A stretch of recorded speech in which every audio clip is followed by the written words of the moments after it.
everyone, it's me, Krista. Welcome back to my channel if you've been here before. If not, welcome for the very first time to my little art corner here on YouTube.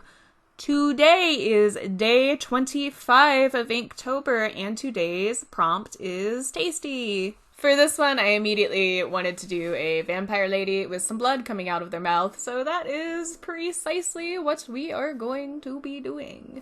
Right now, I'm just using a Bic Mechanical Pencil to get my sketchy sketch in, and I'm using a couple of different lines to help me place the facial features. And we are using that same paper we have been using for most of Inktober. It is just a 4x6 piece of toned mixed media paper by Strathmore in the color blue. I wanted this drawing to be very close up on the face, and I wanted the person I'm drawing to have a smirk going on. Can't believe that October is almost over and that we are on day 25 of Inktober already. That is crazy.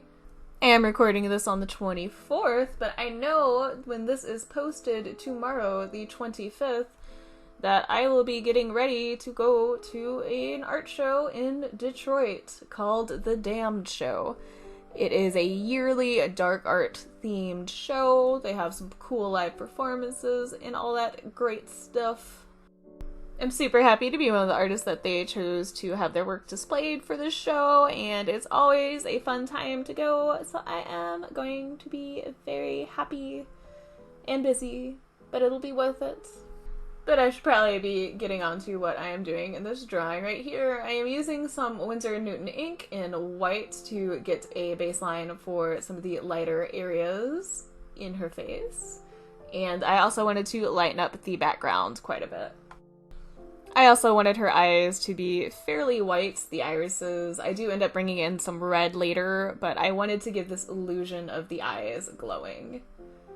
Glowing eyes are very vampiric to me. It's probably that association with a creature of the night.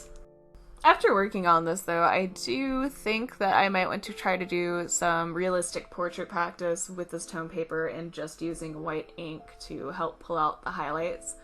I think it gives a really pretty soft effect, and it's very painterly.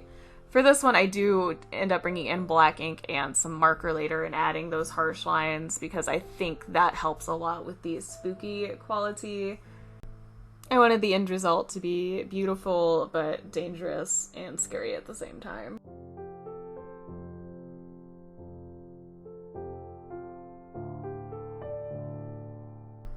At this point, I do start bringing in some of the black ink. This is the same Sennelier acrylic ink, the abstract canned, the one that gets really deep and dark.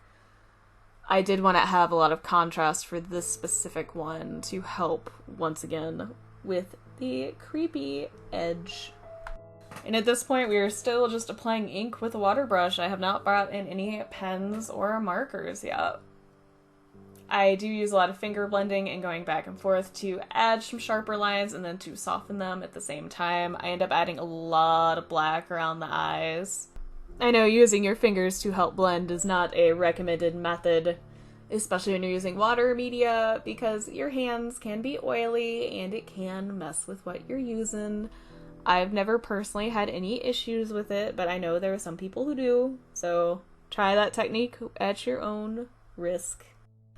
I just realized how large of a jump this is stylistically from what I did yesterday. Yesterday it was bright, colorful, fun, whimsical, and today is very black and white and just dark. Go figure.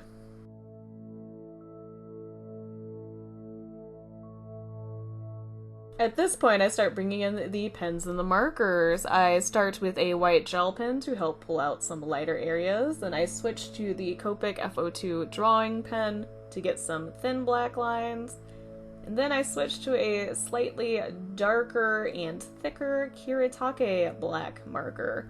Another one that's written all in Japanese, and I do not know what kind it is. It is still a fairly thin marker, but compared to that drawing pen, it is thicker.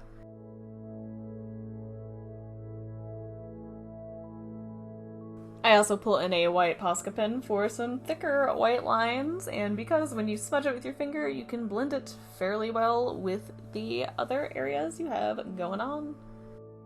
And I do pull in a lot of white with this one, especially on the face area. It does give this ashy, kind of chalky almost appearance, which since she's undead, I think it works out.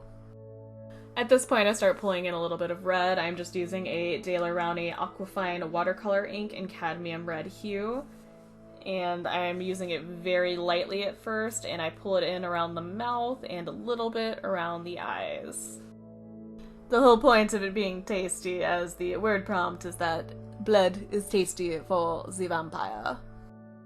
And at this point, I'm just doing the dance of playing around with the white ink, the white Posca pen, and the black marker, and adjusting the tones that I have going on in certain areas. I also end up pulling in that Kuretake clean dot marker in platinum to help bring in some middle-toned grays. At this point in the drawing, I think I was realizing it was a little too white and pale, and that I needed to pull back in some mid-tone grays to help with the shading a little bit. And I switched back to the black marker to pull in some darker points and add a little bit of detailing to the hair. I do start pulling in a Prismacolor Premier marker in Crimson Red to help add some darker red to the little bit that we have going on right now.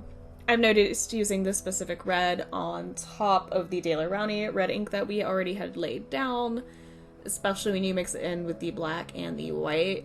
It adds a lot of depth to it and does give it the correct deeper shade for a fresh blood scenario. It also seems to play well with the blue paper we have going on. It adds that cool bluish toned red to it, so it contrasts with what we have going on, but also since it's a cooler tone, it doesn't contrast too much. If that makes any sense, it probably doesn't. And at this point, I am going back in with the red ink and adding little splotches here and there, and then layering on top with the red marker again. Now I'm bringing in some of the black to help further define certain areas like the eyes, the hair. I do end up throwing in some loose strands of hair as well. Basically, I'm throwing in some of the finishing touches. Although, now that I'm recording the voiceover and staring at the painting more, I have adjusted a couple things, which you will see in the final scan.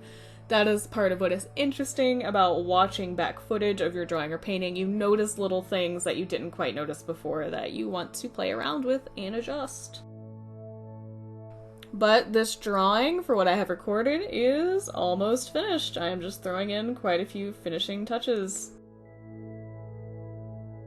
If you liked this video, please hit that like button. If you have any comments, questions, feelings, concerns, or you want to let me know what you've been making this Inktober and what stuff you've been doing, let me know in that comment section down below. If you want to see more videos like this, please feel free to subscribe. Thank you so much for taking the time out of your busy day or night to watch this video and listen to me ramble about art stuff. I really appreciate it. I look forward to hearing from you guys soon, and you will definitely be hearing from me soon. Bye, everybody!